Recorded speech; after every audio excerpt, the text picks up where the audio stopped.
aí, pessoal? Sejam bem-vindos ao seu canal de hidráulica, para você aprender hidráulica sem complicações. Já de antemão peço que você deixe o like nesse vídeo, se inscreva no canal, ative o sininho de notificações e, se vocês tiverem qualquer dúvida acerca do conteúdo, mande direct no Instagram ou deixe um comentário aqui embaixo que dá na mesma. Então, sem enrolar mais, vamos direto para a aula de hoje, agora mesmo! Na aula de hoje, nós vamos prosseguir com o conteúdo de escoamento permanente uniforme e vamos tratar de um subcapítulo que é canal trapezoidal. Então vão ser algumas aulas falando só de canal trapezoidal, só isso. Por quê? Em canais trapezoidais existem diferentes problemas que nós tentamos resolver quando a gente calcula hidráulica. E desses problemas existe determinação da vazão, determinação da linha d'água, dimensionamento, entre outras coisas. Existem três principais, que é problema de verificação, problema de operação e problema de dimensionamento. Existem alguns derivados, não duvide da criatividade de quem faz os exercícios. Mas quando você está em campo, normalmente são esses três problemas que nós tratamos essencialmente. Tá legal? Mas vamos começar com a aula de hoje. A aula de hoje nós vamos trabalhar com problemas de verificação em canal trapezoidal. Ou seja, a gente vai aprender como determinar a vazão em canais trapezoidais. Existe outro problema de verificação também que é verificar a declividade. Mas é basicamente a mesma coisa, não tem muita alteração. Passo a passo é o mesmo, tá bom? Mas vamos começar. O que é o problema de verificação? O problema de verificação em canais trapezoidais busca avaliar um canal já existente em funcionamento. Então a gente está olhando o canal e a gente quer descobrir, a gente quer verificar qual é a descarga de água, ou seja, qual a vazão que está se passando em um trecho em EPU daquele canal. Também pode ser verificada a declividade, mas em essência é a vazão, ok? Então existe um passo a passo para isso. Então, o primeiro passo a passo é a gente avaliar as características geométricas da seção. Então nós temos que determinar a inclinação do talude, que é do canal trapezoidal, que é as partes inclinadas ao lado, a razão de aspecto, que é a relação entre a largura de fundo e o nível d'água, a área molhada, o perímetro molhado e o raio hidráulico, que é a relação entre área e perímetro. Tá legal? Depois que a gente caracterizar a geometria do canal, nós vamos definir o coeficiente de Manninger, ou seja, vai descobrir a rugosidade das paredes do canal. Isso a gente obtém através da tabela do Porto, ok? É uma coisa empírica. Definindo o coeficiente de Manninger e as características geométricas, nós conseguimos calcular a velocidade do canal e, portanto, a vazão através da fórmula de Manninger. Não vamos utilizar XI normalmente, só se o exercício pedir. Vamos direto para Manninger. Tá legal? Então vamos ver como a gente define cada um desses passos. As características geométricas da seção, ok? Vamos supor um canal trapezoidal aqui. Esse canal trapezoidal ele tem um certo talude com uma certa declividade. Ele tem um nível d'água e tem uma largura de fundo. A declividade do talude pode ser definida de duas formas. Ou eu pegar, através de uma regra de 3, né, o tamanho da componente horizontal pela componente vertical do talude. Então, no exercício vai falar, o talude tem 2 horizontal por 1 vertical. Então a gente vai pegar 2, dividir por 1 e conseguir o nosso Z. Ok? Isso é através de uma regra de 3, sendo que a componente base horizontal proporcional é Z e a vertical é 1. Então fazer Z sobre 1 igual a H sobre V, Z igual a H sobre V. Ou eu pegar esse ângulo de inclinação e calcular a cotangente desse ângulo. Cotangente é cateto adjacente, Z, dividido pela cateto oposto, 1 no caso, ou horizontal por vertical. Então se eu tiver a cotangente do ângulo, eu consigo determinar o meu zeta. Tá certo? A razão de aspecto, como eu falei, é pegar a largura de fundo e dividir pela altura normal.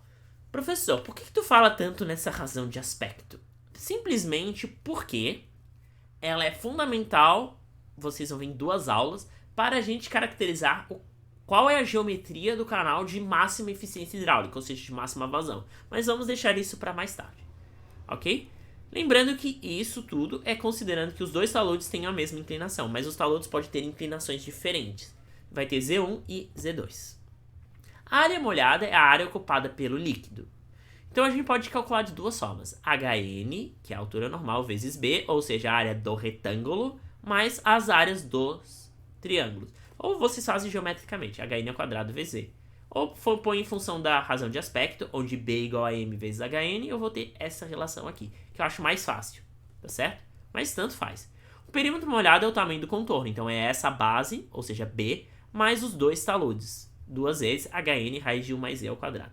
Se os taludes tiverem inclinação diferente, seria 1 mais E1 ao quadrado, ok? Mais HN vezes raiz de 1 mais C2 ao quadrado, não teria esse 2. Ou através da razão de aspecto. Tá legal? Mas se tiver taludes diferentes, eu sugiro nem se aterem à fórmula.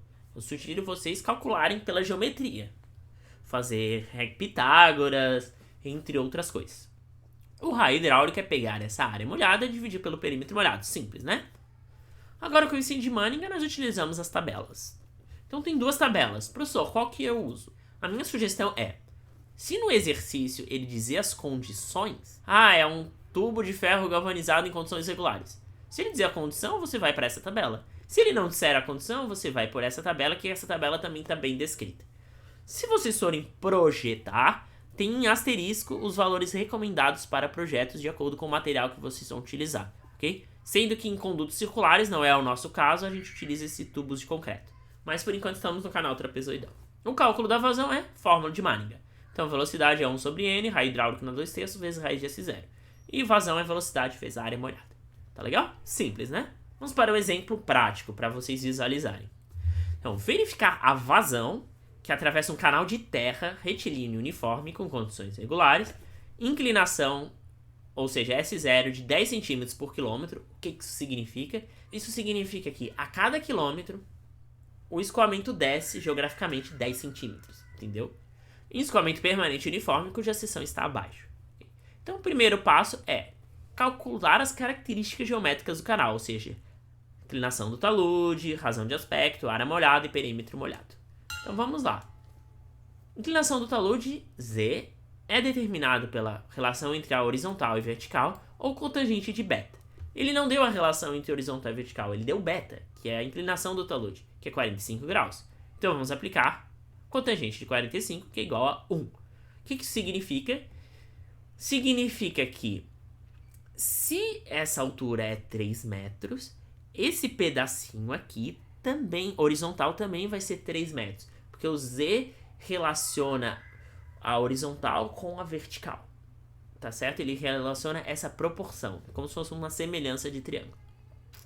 A razão de aspecto é B sobre HN, que é 6 sobre 3, que é 2, tá bom? Eu vou deixar esses dois valores salvos aqui. Agora eu vou calcular a minha área molhada. Posso calcular por Bzinho ou pela razão de aspecto. Tanto faz, ou por geometria. Façam da forma como acharem melhor. Mas eu vou utilizar essa equação da razão de aspecto. Então, HN é 3, ok? Ao quadrado. M é 2 e Z é 1. Então, a área molhada é 27 metros quadrados. O perímetro molhado são os contornos. Então, essa basezinha B, mais esse talude, mais esse talude. Posso calcular por Bzinho ou pela razão de aspecto. Vou utilizar a razão de aspecto. HN é 3, M é 2, Z é 1. Então, o perímetro molhado é aproximadamente 14,49 metros. Agora, o raio hidráulico. O raio hidráulico é a área molhada sobre perímetro molhado, 27 sobre 14,49, que dá 1,864 metros. Tá legal? Para os cálculos posteriores, eu vou precisar apenas da minha área molhada e do meu raio hidráulico. O perímetro molhado a gente não usa no Manning. Então, eu vou deixar aqui. Tá certo? Agora, eu vou determinar o coeficiente de Manning.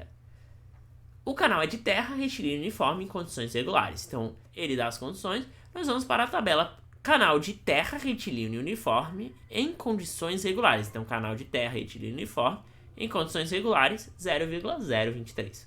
Então, eu tenho o meu Manning, 0,023. Agora, eu tenho a área molhada, raio hidráulico, Manning e a declividade. Eu consigo calcular a velocidade. Então, vamos determinar a velocidade e a vazão. Eu sei que velocidade é 1 sobre N, raio hidráulico na 2/3, raiz de S0, ok? Só que cuidado, aqui tem uma pegadinha. A declividade, ela é adimensional, ok? Para essa equação manter as unidades corretas, a gente tem que fazer a declividade ser adimensional, ou seja, a unidade de cima tem que ser igual à unidade de baixo, ser metro por metro, quilômetro por quilômetro, centímetro por centímetro, entre outras coisas, tá certo? Então eu vou passar tanto o lado de cima quanto o lado de baixo para metro, para tornar essa equação adimensional. Então 10 centímetros é 0,1 metro, 1 quilômetro é 1000 metros. Então eu tenho que minha declividade é 0,1 metro por 1000 metros. Realizando essa divisão, eu vou ter que a minha declividade é 0,0001 metros por metro, ou seja, 10 na menos 4, tá certo? Então eu vou substituir esses valores. O N é 0,023, a hidráulica é 1.864 e S0, a declividade é 0,001, ou 10 na menos 4. Então eu tenho que minha velocidade é 0,659 metros por segundo. Tá legal? Agora eu vou calcular a vazão. A vazão é velocidade vezes a área molhada. A velocidade é 0,659, a área molhada é 27, ok? Então eu tenho que minha vazão é 17,780 metros cúbicos por segundo. É isso. É um problema simples, tranquilo de resolver, ok? Ele podia ter dado a vazão e perguntado declividades. O raciocínio seria todo o mesmo, a única coisa que mudaria seria a incógnita. Tá legal? Então tá, gente. Acabou aqui. Primeiro problema concluído. Na próxima aula a gente vai realizar outro problema típico de canal trapezoidal, que são os problemas de operação. O que são os problemas de operação em EPU? Quer dizer que a gente tá vendo um canal em funcionamento e a gente não sabe o nível d'água. Então a gente vai aprender como calcular essa altura normal, esse nível d'água, tá legal? Então se você gostou dessa aula, não esquece de deixar o like, se inscreva no canal e até a próxima!